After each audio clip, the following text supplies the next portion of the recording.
এইটা কি শিওর তুমি? ওটা বললে না ওই পাশে না ওই পাশে। ওই পাশে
আঙুর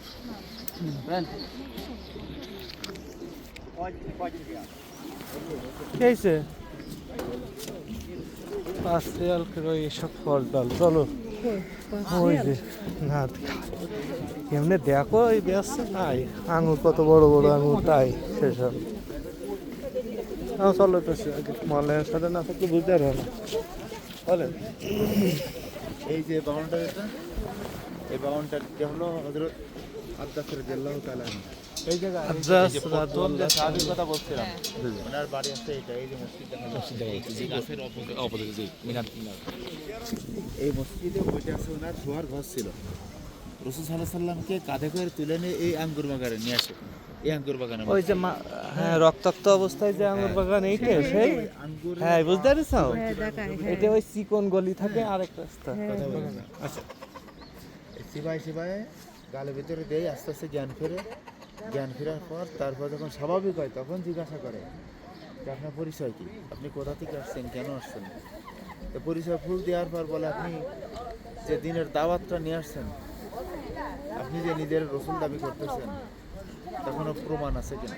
হ্যাঁ, ডাইরেক্ট প্রমাণ ওইভাবে না, শুধু তার চেহারার দিকে তাকায় বলে যে আপনি যে আল্লাহ রসুল, হ্যাঁ আপনি যে আল্লাহ তাআলা রসুল। রসুল ঝাড়ে এখানে একটা সিল মোহর ছিল, মানে নবুয়াতি সিল মোহর বলে ওইটারে, ওইটা লুকানো থাকতো, কেউ দেখতে পাবে না। হ্যাঁ, তার দাসে রাদিয়াল্লাহু তাআলা বললো যে আমি যদি আপনার কাছে মুসলমান হয় আপনি কি খুশি হবেন? তাহলে অবশ্যই খুশি হবো। তো প্রথমে হাতে হাত রেখে তখন ইসলাম গ্রহণ করে, প্রথম সর্বপ্রথম। এই যেহেতু প্রথম মুসলমান, সেই হিসাবে ওনার সেই ঘরকে সম্মানিত করে রাখার জন্য মসজিদটা বানানো, আর সে আঙ্গুর বাগানে বাউন্ডারি করে রাখা। এইটাই আঙ্গুর বাগান। হ্যাঁ, এই বাউন্ডারিটার মধ্যেই ছিল।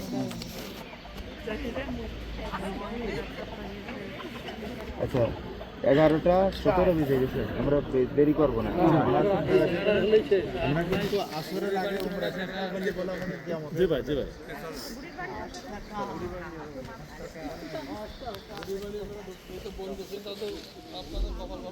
জি আল্লাহ অশেষ শুকরিয়া যে বন্ধ ছিল। এবার দাঁড়ান